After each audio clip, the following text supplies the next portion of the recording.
A smoke signal? Thoughts, Yugiri? In former times, such signals were used to announce the coming of an emissary of peace. In Doma, at least. But could that truly be their intent? Who can say?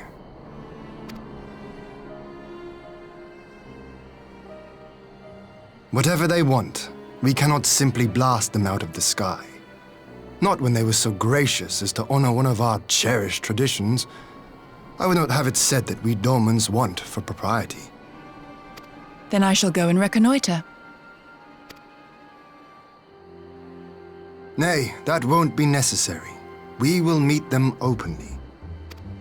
I would welcome this student of Dorman history in person, whomsoever he or she may be. As you wish, my lord. I shall arrange for a signal of our own to be fired in answer.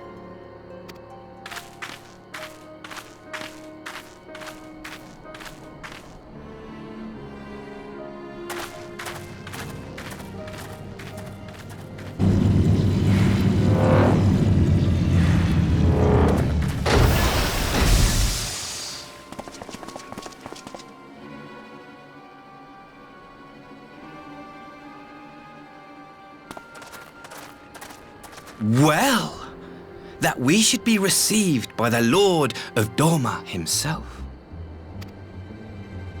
I but afford an emissary of peace the courtesy he is due.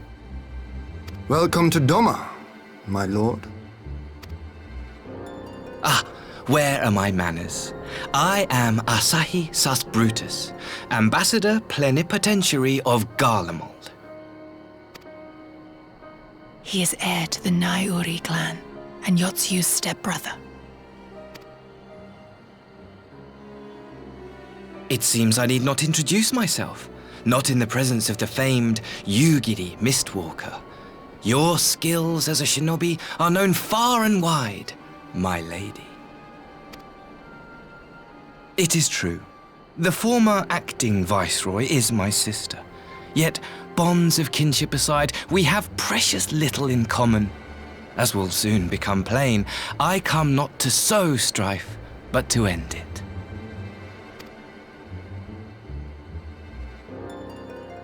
I am of the Populares, a collective which represents the interests of the common man.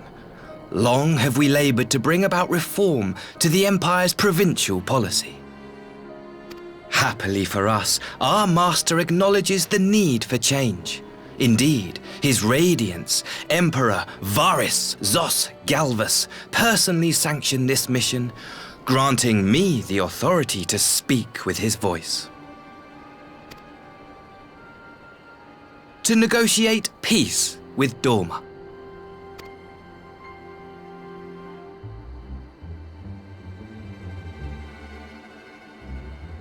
Well then, we have much to discuss.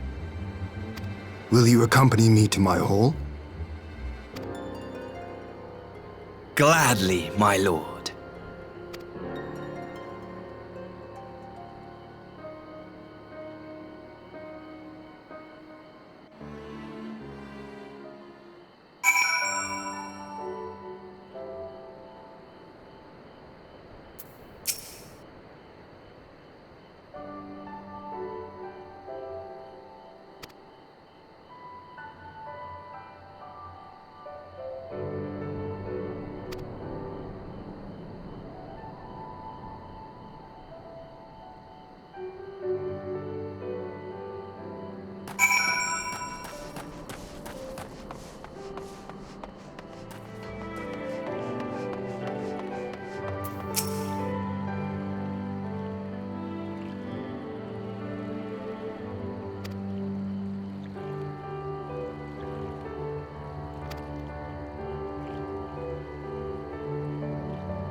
On behalf of my delegation, I offer you my humblest thanks.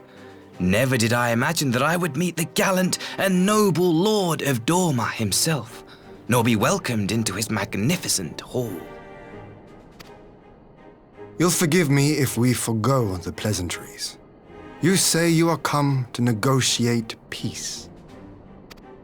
Unless I am mistaken, such negotiations are typically conducted between sovereign nations. I was not aware that the Emperor had recognized Dorma's sovereignty. His Radiance has yet to do so, that much is true. Know, however, that he has expressed willingness to cede Dorma to her ancestral masters and treat with her as a friend.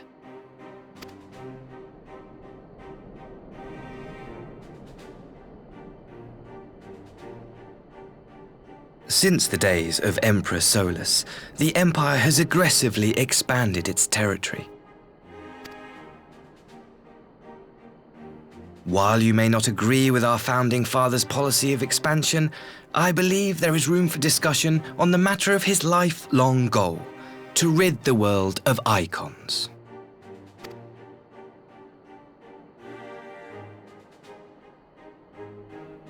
Icons are a blight upon this star. They cannot be suffered to exist. This you know as well as we.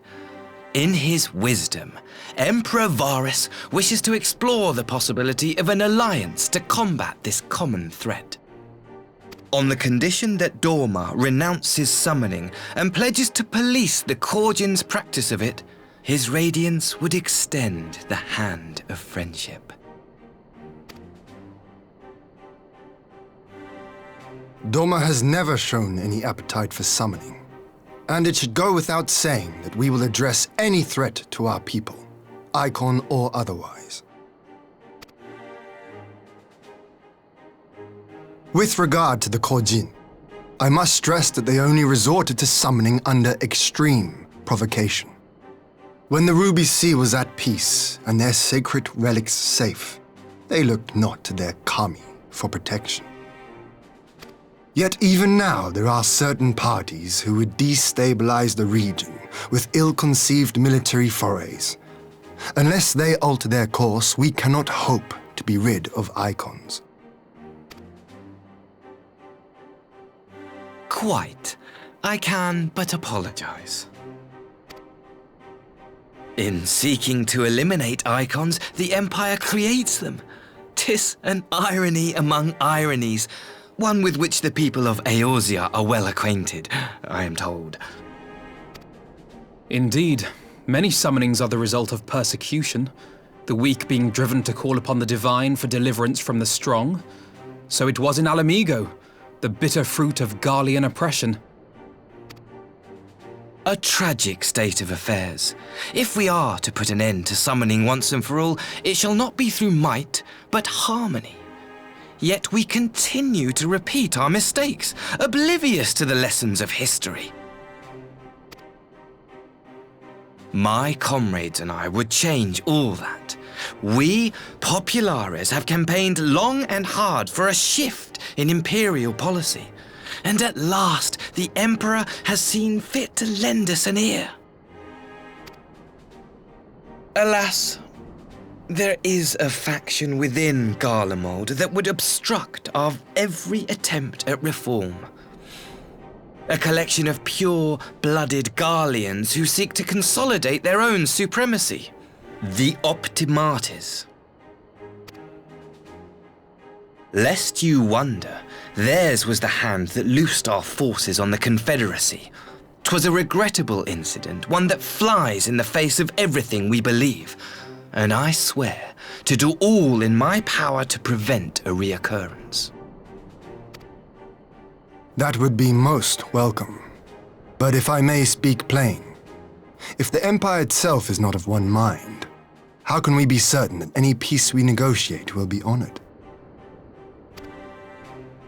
I cannot blame you for doubting us. Indeed, I should find it strange if you did not. And so, in the name of building trust, I would like to make a proposal.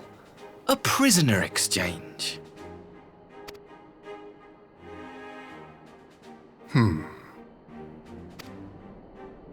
Under Garlean rule, no few Dormans were conscripted into the Imperial army. We would repatriate them in return for those of ours you captured in the recent conflict. Naturally, any exchange would include the acting Viceroy. Yotsuyo? What makes you think we have her? Forgive me, my lord. Was it not your wish to speak plain? Let us not play games. I desire only to work to our mutual benefit. The Optimates tried and failed to take my sister by force. I would succeed by peaceable means, thereby strengthening my party's hand.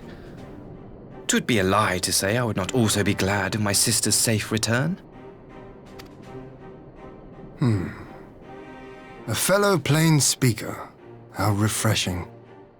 Very well.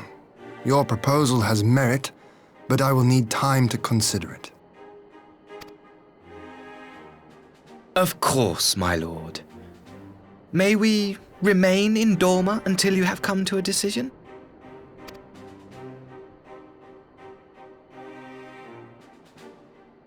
You shall be our honored guests.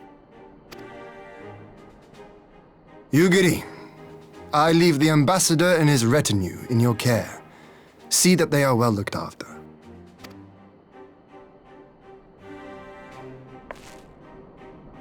You have our gratitude, Lord Hien. We shall look forward to your answer.